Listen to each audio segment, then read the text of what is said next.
말씀, 우리가 부활절에 5번째 말씀을 전하겠습니다. 여러분, 인생 살다 보면 어둠의 그늘이, 그 그림자가 우리를 덮을 때가 있습니다. 그 그림자는 때로는 질병으로 나타나기도 하고, 때로는 경제적 어려움으로, 때로는 관계의 고통이나 각종 이별의 아픔입니다. 그 어둠 속에 갇혀 우리의 삶은 혼돈의 미망 속으로 깊이 더 빠져 들어갈 때가 있죠. 멀쩡하던 삶에서 어느 날 갑자기, 혹은 예상에서 피하려고 했으나 피해지지 아니하고 오히려 더 가슴 답답히 그 어둠 속에 우리는 때론 합동 분향소를 찾을 때가 있습니다. 요즘 같은 전염병으로 인한 고통은 사실 우리로서는 속수무책입니다. 그냥 당할 수밖에 없는 그런 어려움입니다. 누가 원해서도 아니고, 누가 유발해서도 아니고, 물론 인간의 잘못이 포함 분명히 되어 있습니다. 술 마시고 향락을 일삼는 그곳에 하나님의 이름이 경외를 받으실 수는 없잖아요. 인간의 하나님을 부정하고 부인하고 살아가는 사람들의 삶의 모습을 하나님이 기뻐하실 수만은 없었겠으리라 저는 생각합니다. 늘 그래서 닥쳐오는 삶의 재앙은 예기치 못했던 순간 갑자기 다가옴으로 우리를 더 힘들게 합니다. 그러나 이런 어려움의 순간 우리는 반드시 마음을 다지고 정신을 밝혀 삶의 순간들을 직시하셔야 합니다. 어떤 어려움도 고정된 것은 없고 반드시 흘러가고 순환되고 변화의 시점을 마주하게 됩니다. 이것은 인류의 수많은 고통과 슬픔의 순간이 전 인류를 멸망시키지 못한 것으로 증명됩니다. 하나님의 인류에 대한 보존의 뜻이 있었기 때문입니다. 어둠은 아무리 짙어도 결코 빛을 이길 수 없습니다. 한 줄기 빛이 비치는 순간 그 한 줄기 빛이 온 세상을 덮는 그 빛의 기운으로 이렇게 변화하는 순간 그 모든 어려움은, 그리고 그 어려움에 포함되어 엄습하는 그 어두움은 순간에 제압되어 쓰러지고 온 세상은 빛의 세상, 밝음의 세상으로 바뀝니다. 예수 그리스도께서 부활하셨다 이야기는 단순한 이야기가 아니라 우리의 실제적인 삶의 이야기일 것입니다. 예수 그리스도께서 빛으로 이 세상에 오셨고 그의 십자가 죽음과 부활로 인생에게 영원한 생명과 빛의 세계를 주셨기 때문에 우리는 그 영원한 빛의 밝음 속에 살아가는 주님의 백성이 되었습니다. 이 세상을 더불어서 밝히는 그러한 책임, 그러한 의무까지도 부여함을 받았습니다. 저는 직접적인 뉴스를 이번 주에는 뭐 그리 바쁘지도 않았던 것 같은데 뉴스를 제대로 보지를 못하고 띄엄띄엄 또 들어서 들은 얘기인데, 서울의 뭐 어느 교회라고 하는 교회가 비상식적인 그런 교회 그런 훈련이 있나 보죠. 그 얘기를 듣고서 설마 정상적인 교회겠냐, 또 이게 또 사입이나 그런 교회 아닌가 했는데 전통적인 합동교단이라고 하는 것을 듣고 참 기가 막혔습니다. 어떻게 왜 교회가 더 상식이 없을까? 상식이 좀 통하는 교회가 됐으면 좋겠다. 저희 지금 예배도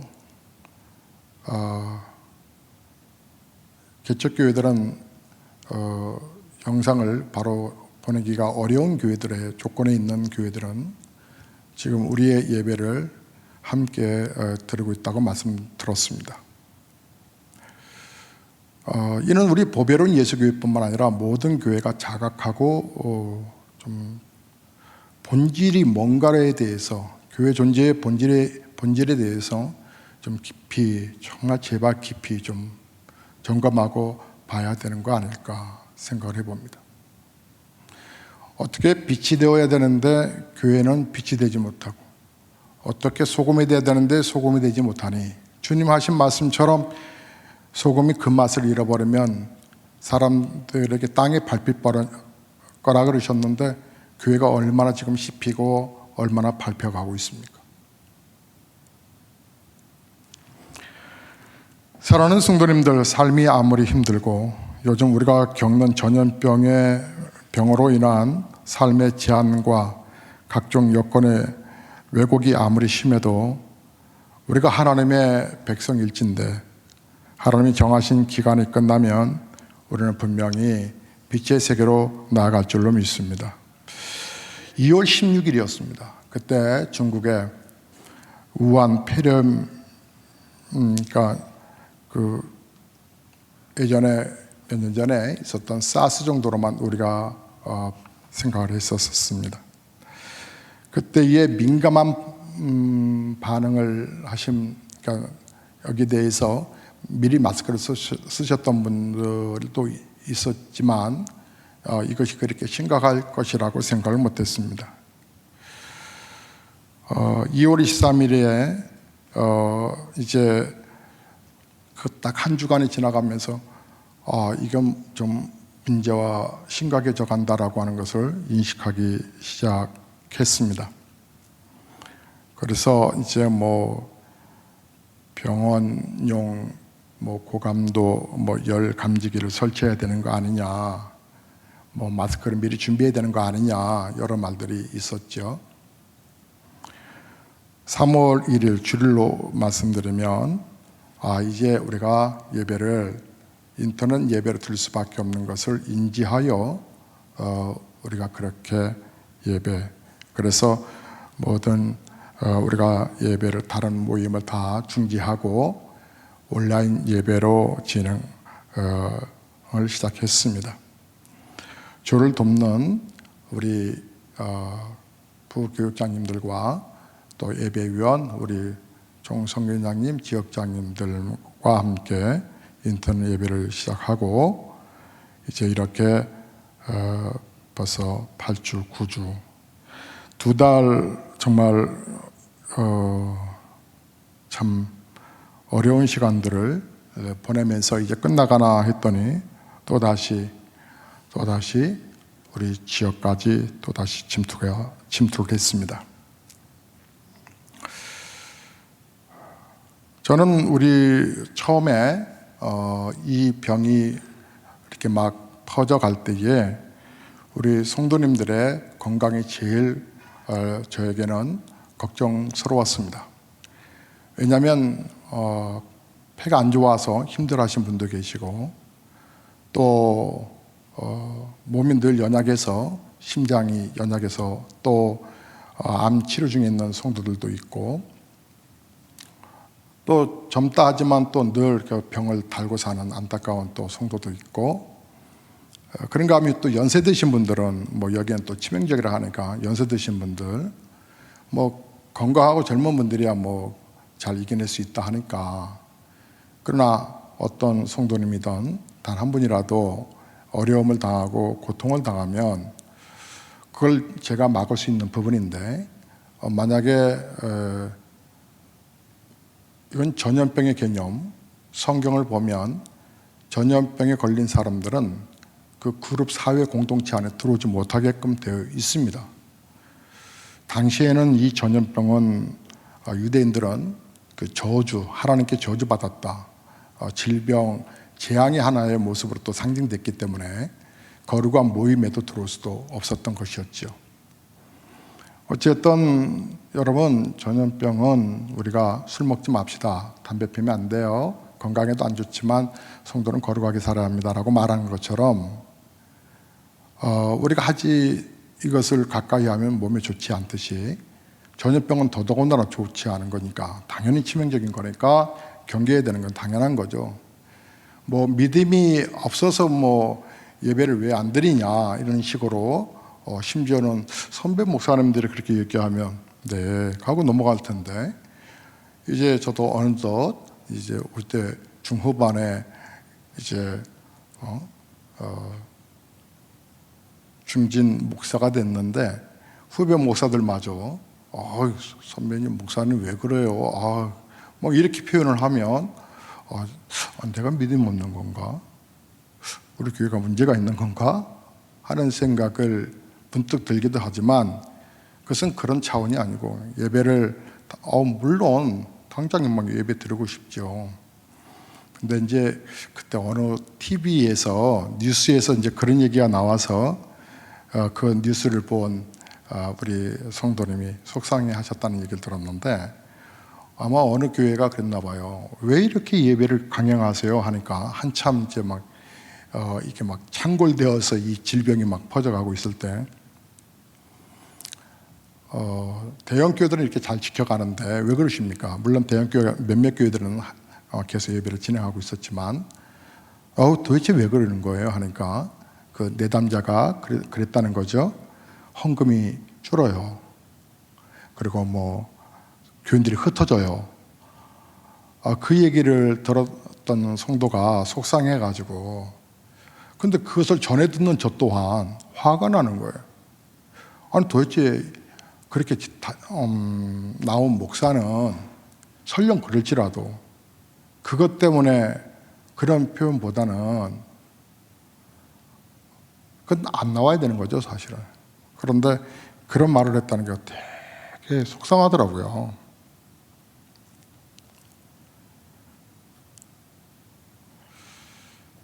헌금이 좀 줄 수 있죠. 그리고 또 뭐 여행 이번에 막 연휴가 이어지니까 또 부모님 또 식사라도 접대해야 되고 또 애들 또 조그만 선물라도 사주고, 경제는 가뜩이나 안 좋은데, 그러니까 하나님 또 사랑의 하나님이잖아요. 그러니까 헌금 한번 11조 안 했다고 해서 뭐 하나님이 뭐 저주 내릴 것도 아니고 그렇잖아요. 한번 넘어갈 수도 있을 거라 생각 들잖아요, 그죠? 제가 지난주 재정부 보고를 받았는데 깜짝 놀랐어요, 정말. 이건 아닌 것 같아. 제가 헌금 강조하는 게 아니고요, 여러분 신앙 똑바로 하세요, 똑바로. 이건 아닌 것 같아. 예배의 구성 요소 가운데 하나가 귀한 헌금의 시간도 있답니다. 중요해요. 하나님은 구약시대 때는 예배 드릴 때 공수를 보이지 마라, 빈손 보이지 마라, 삶의 형편에 따라 드리되 정말 정 어려운 가정들은 비둘기라도 잡아라. 아니 비둘기 못 잡겠으면 밀가루라도 해라. 이것은 하나님 앞에 우리가 없어서 못 드리는 가정들을 이해할 수 있으니까 괜찮지만, 이걸 이렇게 한 것은 이쁘지 않을 것 같아요. 근데 그것 때문에 교회가 이 전염병을 감수하면서까지 해야 된다는 얘기일까? 그건 아니잖아요. 그건 아니잖아요. 교회가 정말 이번에 신천지 드러났잖아요. 참 모든 백성들의 신천지는 정상적인 교회가 아니다라고 하는 것이 드러났어요. 그게 참 감사한 일이지만, 그런데 신천지는 그들의 그 이상한 교리로 인해서 그런 거지만, 또 그게 파생된 여러 가지 문제도 물론 있지만, 상식이 통하지 않고 참 깝깝하고 답답한 일들을 저지르고 있는 교회가 신천지보다 뭐가 더 낫냐고요. 이것도 악성 편집하면 기존 교회 목사가 기독교가 신천지보다 뭐가 낫냐 이렇게 편집해버리면 어떡하지? 신천지보다 도대체 난 게 뭐가 있어요, 기독교가? 그들은요, 그들이 이상한 슬로건 하나 걸어와서 내가 웃었어요. 사랑으로 실천하는 신천지, 새로운 세상을 만드는 신천지. 그러면서 길바닥에 휴지 줍고 봉사하잖아요. 교리 자체가 잘못됐으니까 그들의 행위에 관한 부분들을 우리가 속거나 거기에서 미화시킬 이유는 없지만, 그러나 하나님의 빛이, 부활하신 우리 주님의 은혜가 우리에게 임해 있는데, 우리가 소금의 모습이라든지 빛의 모습을 감당하지 못하니까 계속 밟히잖아요. 이번 코로나19의 이 사태로 인해서 어쩌면 기독교의 권위가 높아질 수 있는 좋은 계기도 될 수 있었어요. 스스로가 정말 사람들에게, 불신자들에게 감동을 주는 그런 좋은 계기가 더 될 수도 있었어요. 그런데 기독교는 더 추락을 하고 말았어요. 우리 교회 현수막을 우리 아이들 등교할 법원에 등교하는 날에 예배가 정상적으로 시작된다고 걸어놨어요. 저는 선후배가 무슨 말씀을 하더라도 담임 목사로서 우리 성도들을 지킬 뿐만 아니라 제가 사람들의 반응을 이번에 더 피부적으로 봤다니까요.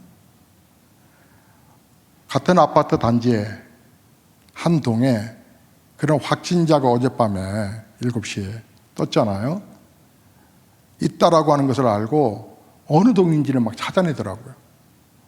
어느 동 찾아내고, 거기에 같은 나이인 놈들은 정말 자가격리해야 되는 게 당연할 것 같아요. 그죠? 다 피해버렸어요. 다. 저 때. 이게 현실적으로는 너무 심각한 거잖아요. 이때 우리 기독교가 이 부분에 좀 빛을 좀 잘 드러냈다면, 여러분, 니체가 왜 신은 죽었다고 왜 했겠어요? 원래 그는 아버지가 목사인데, 그는 크리스찬으로서 잘 성장했던 사람 중에 한 사람이었는데 왜 그가 이렇게 변심해서 그렇게 나아갔을까요? 바로 기독교인들의 삶의 모습 때문에 그랬던 거예요. 야, 네 꼴을 보니까 야, 하나님 계시냐? 신은 죽었다. 야, 너가 정말 하나님 믿으면 너가 이렇게 사냐? 믿는다면 너의 모습 보니까 하나님 없어. 하나님, 신은 죽었다. 그 얘기예요. 여러분은 부활하신 주님을 정말 가슴속에 어떻게 여러분 모시고 살아가세요? 저는 제가 이렇게 메모하다가 코로나19로 길었던 이 2달의 시간들을 이제 끝내가는 줄 알고 여러 생각을 좀 적어놓던 글들이 좀 있었어요. 직접 성도님들을 찾아가거나 또 예배에서 만날 수는 없었지만 직접적으로 대면하기가 서로가 한 일주 전에 교회 이제 또 여성교구에서 청소할 때도 제가 목양실에서 안 나갔어요. 왜냐하면 곧 만날 날이 오니까 그때 짠 하고 뵈려고. 그리움도 있었고 있지만 기다렸던 시간들의 이유가 있어요. 더 성숙된 성장해야 할 그 모습으로. 그러면서 목사는 이런 기도를 해요. 하나님, 오늘도 6월절에 어린 양의 피가 우리 성도들의 각 가정마다 문설주에 어린 양의 피를 목사가 바릅니다. 하나님, 이 코로나 이 사태가 얼마나, 여러분 끔찍한 그 장면 보셨죠? 미국에 어느 무인도의 그 시체 한 무더기 함께 집어넣는 거 보셨어요? 보셨어요? TV 화면에 어느 무인도라고 하는데 이 큰 포크레인인가요? 한 100m 가까이 될까? 거기를 깊게 파요. 흙을. 그리고 수백 개의 관을 깔아요. 그리고 흙을 덮어요.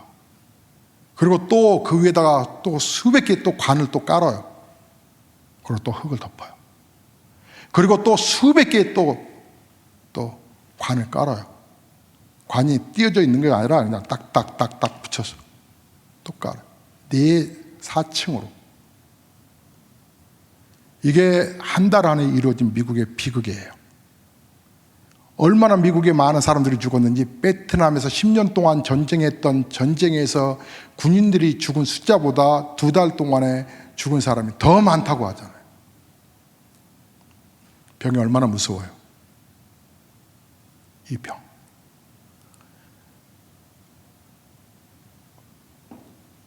뭐 대구 이야기고 뭐 다른 이야기, 다른 지역의 이야기인 줄 알았는데 피부적으로 오니까 제가 가장 피부적으로 어저께 봤잖아요.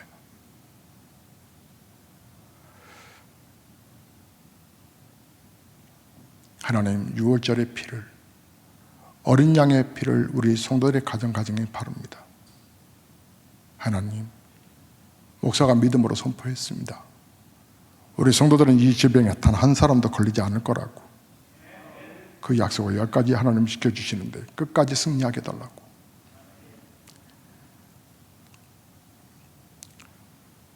주님을 향한 그 사랑, 그 은혜가 저에게는 늘 뜨거움으로 와 있습니다. 그 뜨거움을 저는 지속성으로 계속적으로 여러분에게 하나님의 그 사랑을 유통하고 싶은 목사입니다.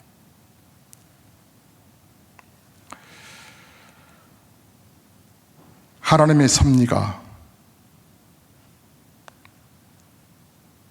비록 이 땅이 흔들리고 온 세상이 혼란하고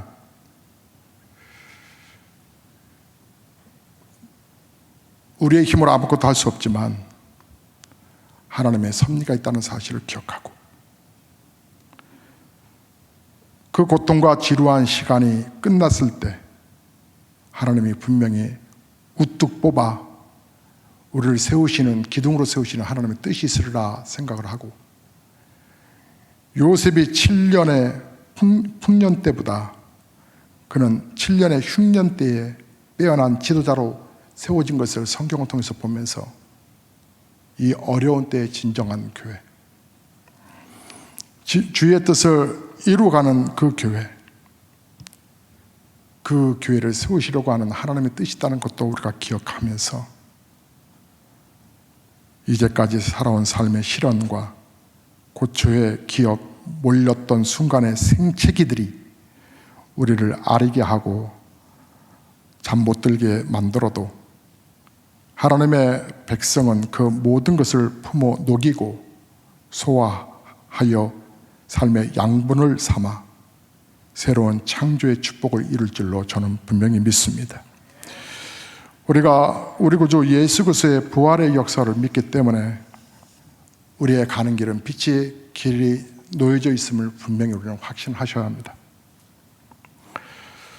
저는 우리 사랑하는 성도님들이 부활하신 예수님을 부활절에만 기억하신다면 여러분의 삶은 하루하루가 감동이 될 수가 없습니다. 언뜻 이렇게 보면 부활절을 지키는 두 부류의 교훈이 있는 것 같습니다. 예수님의 부활을 믿습니다. 그래서 부활절 날이 오면 부활절 예배를 귀하게 여깁니다. 그러나 부활하신 예수님을 바라보지 못합니다. 이런 분들은 1년에 단 한 번 부활절 예배만 거룩하고 엄숙하게 드려집니다. 기념식이죠. 그러나 부활하셔서 함께 계시는 예수님을 바라보는 이 성도의 이 부활절 예배는 기쁘고 감격스럽습니다. 주님의 부활을 바라보고 있기 때문입니다. 어떤 사람의 생일을 축하할 때 생일의 주인공이 함께 하는 생일잔치는 떠들썩하고 기쁨이 충만합니다. 그러나 그분이 없지만 생일을 기억해서 생일을 축하하는 그 자리는 괜히 슬픕니다.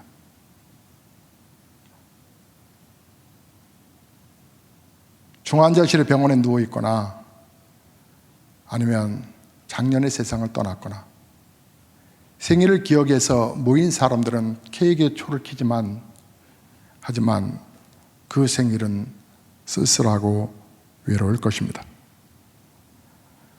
예수님의 부활절을 맞이한 사람 성도의 모습도 이와 같지 않을까 생각을 해봅니다. 우리가 주일날마다 하나님 앞에 이렇게 인터넷이라고 하는 법원이 참 생겨서 아이들도 인터넷으로 공부해, 앞으로는 이제 나의 개인 주치의를 만나게 되면 휴대폰으로 내 몸의 아픈 부분을 이렇게 딱 청진기처럼 되면 그것이 또 이렇게 연결이 되어서 또 의사가 또 처방을 하고, 처방하여서 또 약을 또 처방을 해주면 그 앱에 받아서 약국으로 해서 약국은 또 택배로 보내고, 그런 세상이 되지 않을까. 앞으로 세상이 어떻게 변해갈지는 모르지만 예수님의 부활을 그저 나의 어떤 정보력, 지식력,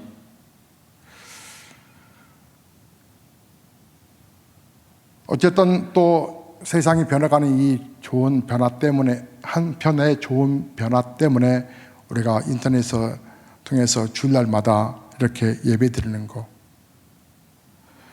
여러분, 우리가 초대교회를, 그런 교회, 주님이 바라셨던 바로 그 교회, 그 교회로 나아가면서 초대교회 때를 보면 초대교회 당시에는 성탄절이 없었습니다. 절기라고는 부활절밖에 없었습니다. 유대교회의 안식일은 금요일 밤부터 시작되었지만 유대인들은 안식을 지키고, 초대교회는 예수님의 부활을 기념하여 안식일 후 첫날 정기적인 모임을 가져왔던 것이 오늘의 예배의 기원입니다. 초대교회가 예배날을 안식으로 첫날 드린 것은 부활절이 지나간 과거의 사건이 아니기 때문입니다. 부활절이 과거의 사건이었다면 예배날까지 바꾸지는 않았을 것입니다. 초대교회에서는 매 주일이 부활절이었습니다. 오늘 2020년 5월 10일이지만 오늘도 우리는 예수님 지난 주에 부활하신 것, 그 감격으로 가야 합니다. 평생. 부활하신 예수님이 그들에게 역사하셨고, 그들은 빛이 되어 어둠을 밝히는, 그래서 마치 초가 자신을 태우듯 그렇게 순교의 자리에도 굴하지 아니하고 교회가 왔던 것입니다. 오늘 본문의 말씀에 대한 강해는 다음 주에 계속 이어가도록 하겠습니다. 예수님의 부활의 사건, 예수님의 부활의, 그가 죽으심은 10절에 죄에 대하여 단번에 죽으심이요 그가 살아계심은 하나님께 대하여 살아계심이니 이와 같이 너희도 너희 자신을 죄에 대하여는 죽은 자요 그것도 예수 안에서 하나님께 대하여는 살아있는 자로 여길지어다. 빛의 생명력이 계속 우리에게 있다는 사실을 기억하셔야 합니다. 오늘도 우리 예수님 다시 오실 날을 소망하면서 깨어있는 신앙, 의식 있는 성도, 정말 보배로운 예수교회는 정부 시체가 잘 따르는 교회가 아니라 정부가 우리 교회에 본을 받아 정책을 펼 수 있을 정도로 지역을 소중하게 여기고 성도를 귀하게 여기는 그러한 교회로 빛과 소금의 부활하신 예수님의 모습의 형태를 그대로 드러낼 수 있도록 목사도 더 성숙되어 가고 우리 사랑하는 성도님들도 그렇게 성숙되어 가기를 주의 이름으로 축복합니다. 찬송하시겠습니다.